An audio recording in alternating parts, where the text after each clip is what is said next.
Controversial Kenyan lawyer Miguna Miguna finally returned to the country after years of forced exile. Miguna touched down at the Jomo Kenya International Airport and headed straight to the Mashujaa Day celebrations.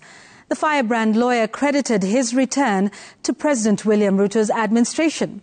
Miguna was deported in 2018 after a fallout in the controversial mock swearing-in of Raila Odinga as the people's president. After 4 years and 8 months, Miguna Miguna returned to the country from his exile in Canada. The lawyer ostracized and banished from Kenya by President Uhuru Kenyatta's administration. Thursday marked Freedom Day for Miguna Miguna as he touched down at the Jomo Kenya International Airport. I'm extremely happy to be back home. I extend my gratitude to all Kenyans who have stood with me, who have stood with the Bill of Rights in the Constitution. Yes. The lawyer credits President William Ruto for lifting the red alerts slapped against him, blocking him from traveling back into the country.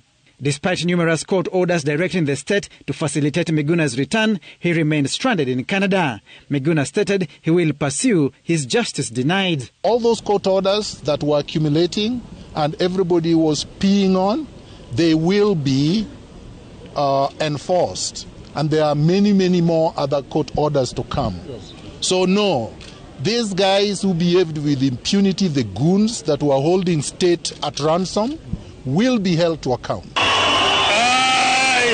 Miguna's woes were set off on 30th of January 2018. He was at the center of the controversial mock swearing-in of Raila Odinga as the people's president at the height of the contested 2017 presidential poll outcome. While he played the barrister who administered the controversial oath, Odinga was never touched, but the state clamped down on Miguna Miguna. On 6th of February 2018, the lawyer was arrested and charged with treason. Holding dual citizenship as a Kenyan and Canadian, Kenyan authorities confiscated his passports and deported him from the country. The deportation would set off a chain reaction. Miguna Miguna staged a ball returning to the country on the 26th of March 2018. To his surprise, he was denied entry and would not go past JKIA. He was detained at the airport for 24 hours, only to be bundled up into an aircraft the next day to be flown out of the country. His attempt to return into the country thwarted. The state denounced Miguna's Kenyan citizenship. I'm not going. I'm not going. 2 years later, in January 2020, the lawyer made a second attempt to return to Kenya. Taking off from Canada, his journey was cut short in Germany when all flights refused to fly him. The Kenyan government had issued a red alert against the lawyer, meaning he could not enter the country. He was turned back once again.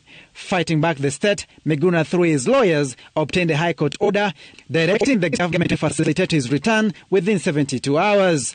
Orders that were never complied with. Please now smell the freshness of Kenyan oxygen and freedom. In the words of the president. This is what we wanted, and this is what we got. The barrister said his journey to freedom has taken fearlessness, persistence, and commitment. Sam Mugina, Citizen TV, Nairobi.